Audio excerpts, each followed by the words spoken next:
Mga ate at mga kuya, welcome back to Kuya Puto's channel. Ano nga ba nangyayari sa Canada ngayon? Merong mga malaking controversial topic na nangyayari dahil meron tayong kaibigan galing dun sa mga tribo nung pinsan natin sa Brampton pumunta sa Windsor. Tapos merong madalang kutsilong napakalaki. Pag-usapan natin. Let's go!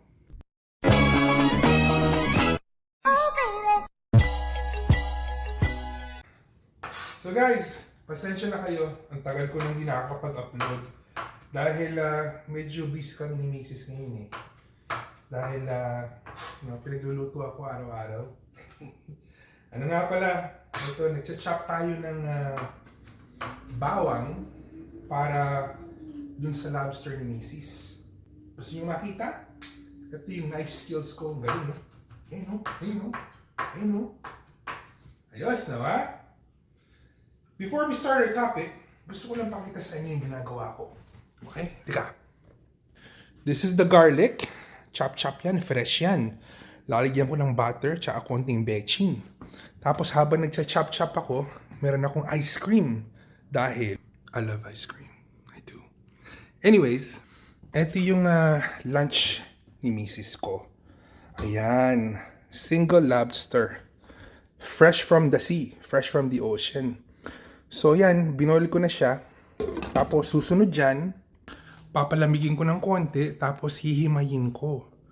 Pagkatapos kong himayin, ilalagay ko sa plato yan. Tapos kukuha ako ng fresh na kanin. Yes, fresh na kanin. Pagkatapos nun, nasa plato na yung lobster tsaka yung kanin, himay na yung lobster, ibubuhos ko ang garlic butter. Ayun! Anyways guys, gusto kong pag-usapan ngayon yung nangyari sa Windsor, Ontario.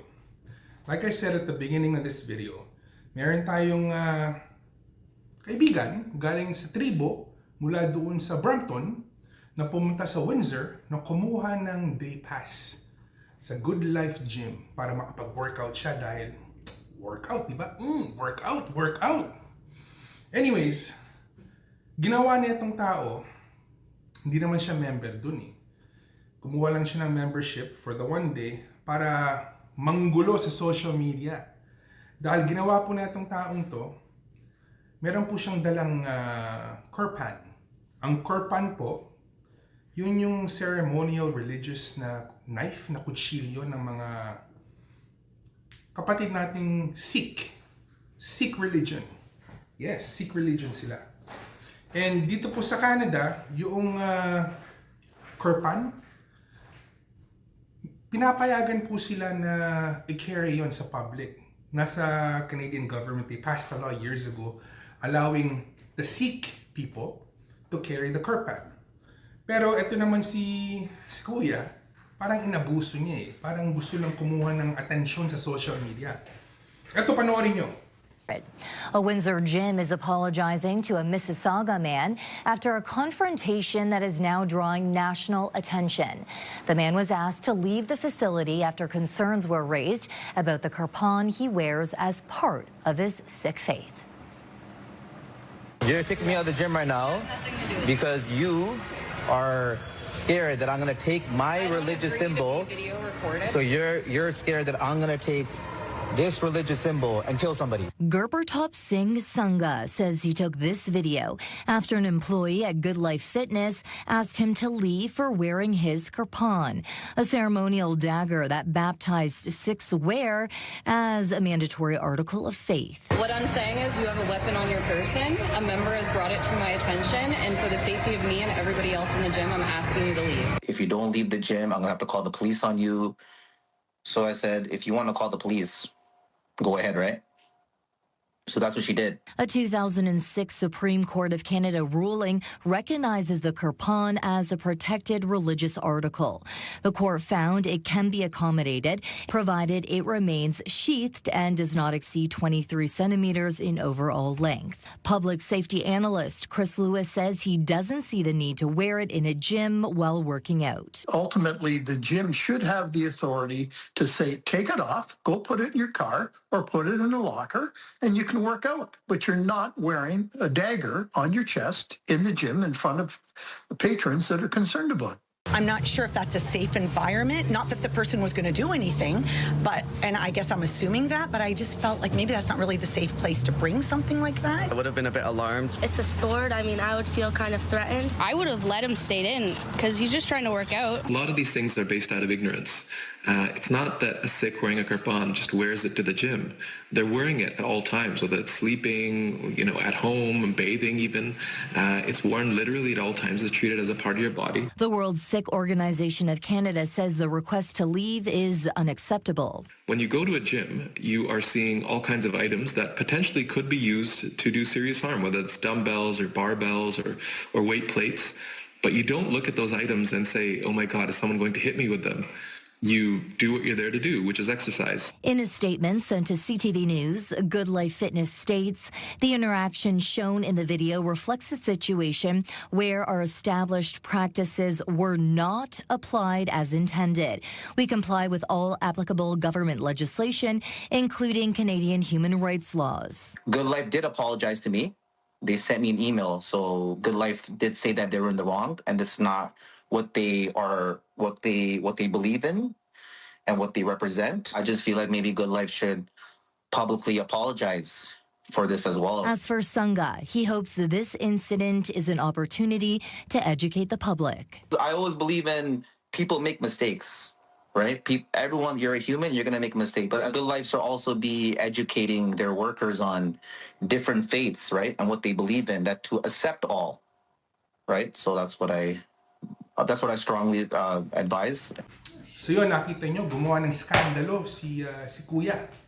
Dahil pinagbabawalan nung employee doon sa gym na idala niya yung kutsilyo niya sa looban para makapag-workout siya. Sinasabi naman ni Kuya, look, religious artifact to. This is a religious symbol. And by law, by the Canadian Constitution, allowed po sila na dalhin to. But if you look really close, tignan yung mabuti. Yung dala-dala niyang kutsilyo, ganyang kalaki. Okay? Hindi naman kirpan yata yun. Marami nagsasabi sa social media. It's like some kind of hunting knife. Like a 9-inch or 8-inch hunting knife. Diba?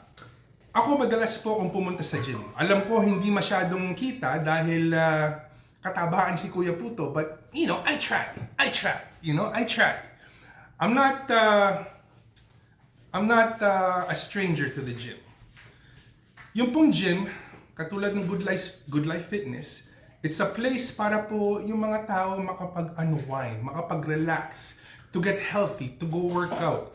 Hindi po para matakot sa mga tao na merong dala-dala na weapon. Yes, sinasabi po ni Kuya, hindi daw weapon yung dala-dala niya. But it's so obvious, kung titignan ninyo dun sa video, ganyang kahaba yung kutsilyo na dun sa nakasabit dun sa katawan niya.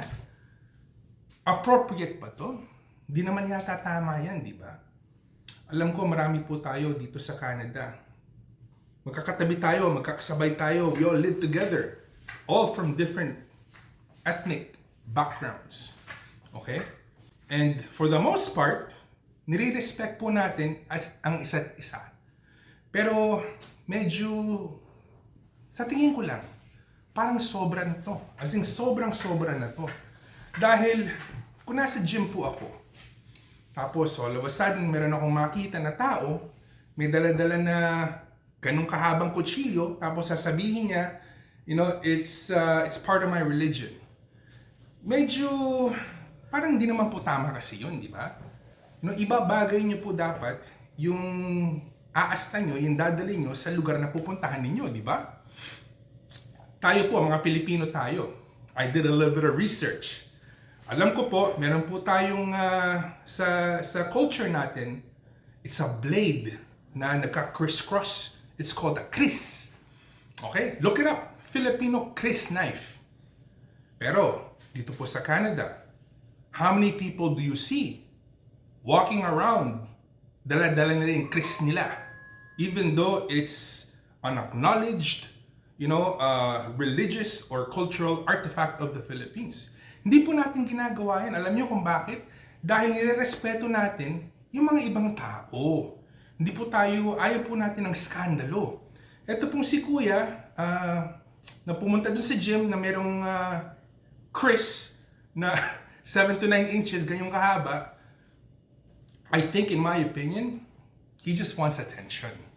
Yes. Sabi nga po nung nagtatrabaho sa gym, you know, it's been brought to my attention or to our attention by other members that, you know, you are carrying an item that resembles a weapon. Okay? Sabi naman po ni Kuya, hindi daw weapon yun. Paano hindi magiging weapon yan? Kutsilyo, ganyang kahaba eh. Ano, para kang siga, mag-workout ka, mag-barbell ka, magda-dumbbell ka, tapos magpo-pose-pose ka ng ganun doon sa harapan, tapos meron kang kutsilyo na nakalagay doon sa gilid ng katawan mo. Di ba parang kabalastugan naman po yan? Di ba? Ngayon, this is such a big issue dito sa Canada dahil sinasabi ng mga Canadians and napakaraming ibang tao na binibigyan po sila ng preferential treatment because of their religion.